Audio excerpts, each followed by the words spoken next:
Live from downtown Detroit, home of WDIV and Click on Detroit, Local 4 News at 5 starts now. A wild scene on Detroit's west side. That Chevy hits a light pole. 2 people have been shot, victims of a drive-by. The driver, well, he hops out. The passenger, he's dead. We'll bring you to the scene coming up. Thursday's been gray and damp for most of us, but we may not have seen our warmest temperatures of the day just yet.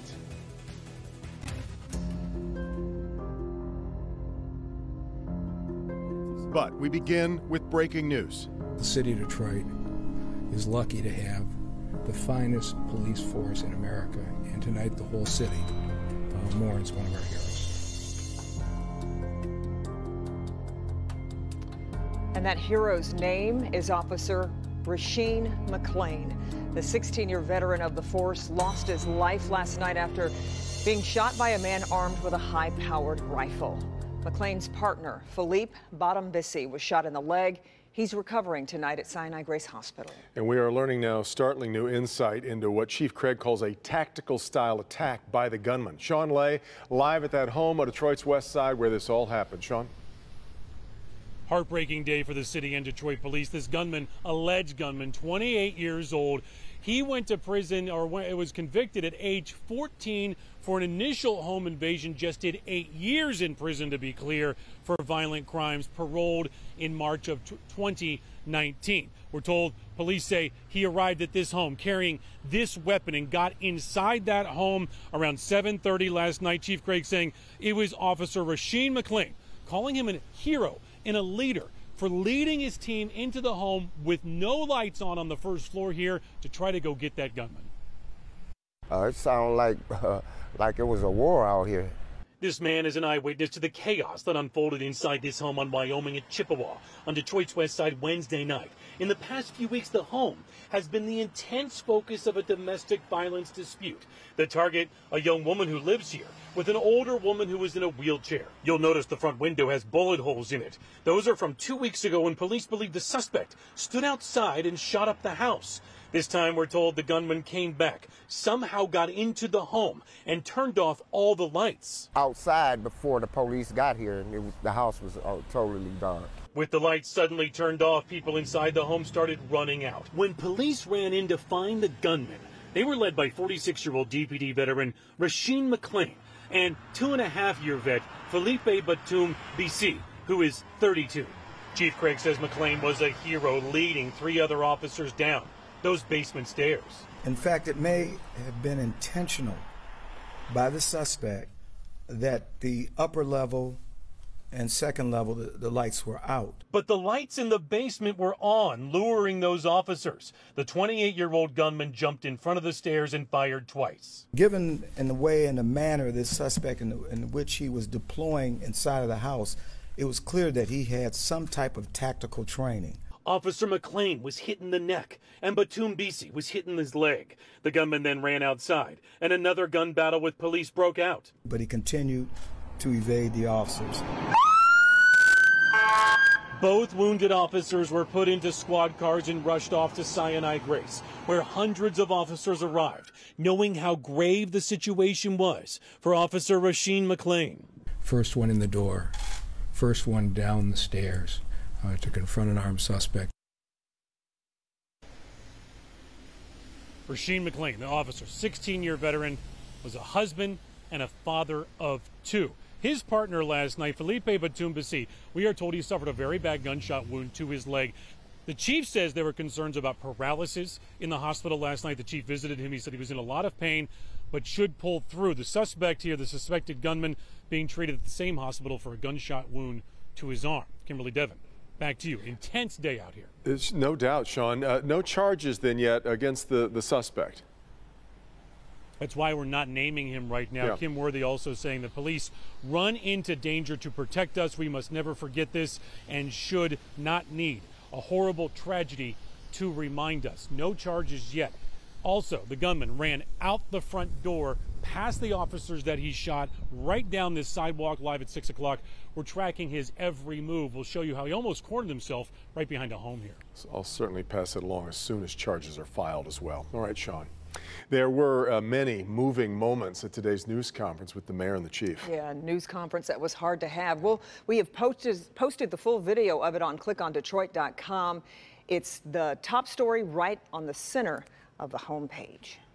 Tonight, we are also getting our first look at video of a crash that was caused by a deadly shooting. Our Tim Pamplin just got his hands on this video, and you can see that red vehicle there slam right into a pole.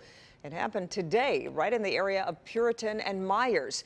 Tim is there on the ground and has an up-close look at how it happened. Detroit Police DTE crews got this area cordoned off most of the afternoon as they try to make repairs. Power lines come crashing down after this drive-by shooting. Right, let's roll that surveillance tape. There, right-hand side of your screen, boom, that red HHR crashes into that light pole. Inside that vehicle, I'm being told, is a 23-year-old male driver and another male passenger. The driver pops out the front window. He's been shot. He's trying to flag people down to get help. Detroit police and medics quick to respond to this scene. They get that driver in the ambulance, take him over to the hospital. His passenger, he was pronounced dead here at the scene. The driver tells police he was driving through the intersection, heard gunfire, realized he had been struck, then seconds later lost control of his vehicle, crashing into that light pole. Police are checking area businesses this afternoon, try and see if they can find some surveillance tape that shows what happened just seconds before. That is the scene on the west side tonight. Tim Pamplin, Local 4. Yes, okay, Tim. In a week of unusual firsts tonight, the United Auto Workers are going public with their own president's alleged corruption. Gary Jones has not been charged with a crime, and yet the union's executive board decided to jump ahead of the federal government on this. Business editor Rod Maloney live tonight with the UAW's case against not only Gary Jones, but Vance Pearson too, Rod. Devin, when I hold up a document like this, it's usually a federal indictment or information against a criminal. But this is the United Auto Workers' own paperwork against now their former president. Newly resigned UAW National President Gary Jones on the left here, and Vance Pearson, his right hand, loved golf. We learned that back when the feds indicted Pearson for embezzlement having to do with luxury Palm Springs villa living. Although the feds searched Jones' Canton home last August, they have not charged him with a crime. Not willing to wait, today the United Auto Workers spelled out the reasons why its board voted to start Article 30 proceedings, the effort to expel a member from the union. Jones rose to president after his time at UAW Region 5 out of St. Louis. During his tenure there from 2013 to 2018, Jones led legitimate UAW Region 5 leadership conferences. During that time, he used two resorts, the Desert Princess and the Renaissance Palm Spring Resorts. Now, the UAW claims that Jones ordered Vance Pearson and other staffers to use, quote, local realty firms for off-site housing, local restaurants, golf courses, and vendors of food, beverage, and cigars, end quote. The union claims, quote, Jones' direction was to have the off-site charges be misrepresented as something other than what they were, end quote, to the UAW accounting department. Now, the total of falsified expenses, the UAW says, is just under $500,000.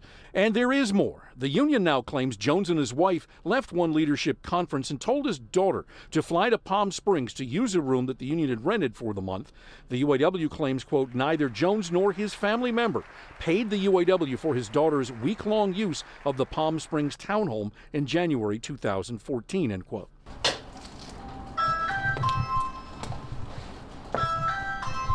Local 4 News stopped by Gary Jones' Canton home this afternoon to see if he would have a comment. No one answered the door. Now, we're here at the Mack Avenue engine plant here in Detroit because that's where the national contract talks between FCA and the UAW are ongoing. Gary Jones obviously at one point thought he'd be here to have these, but he is no longer. He is now resigned and retired. In the meantime, Vance Pearson, we talked to his attorney this afternoon in St. Louis to find out if he is going to stand Article 30 charges for trial or resign from the union. He told me he hasn't made a decision yet. Back to you. Rod, Pearson still has a court date in Detroit, right?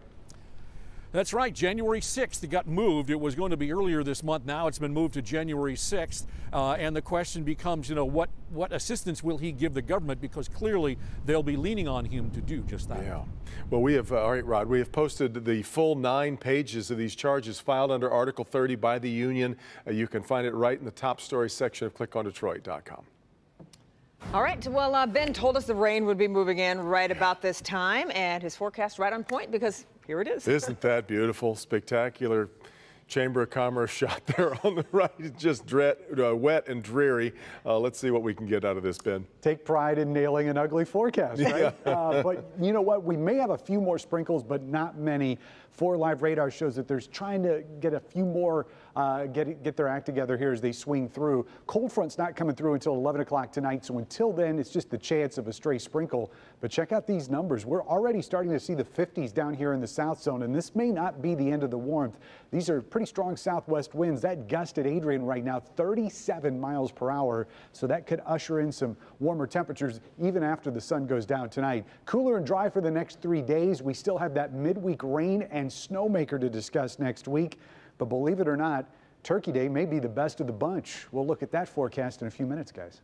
All right, Ben, a 3-year-old Lincoln Park girl is in critical condition after being shot Tuesday. This happened in the area of Dixon Capitol, just north of London Avenue. Police say it appears to be accidental after the child, or perhaps another child, got hands on the gun.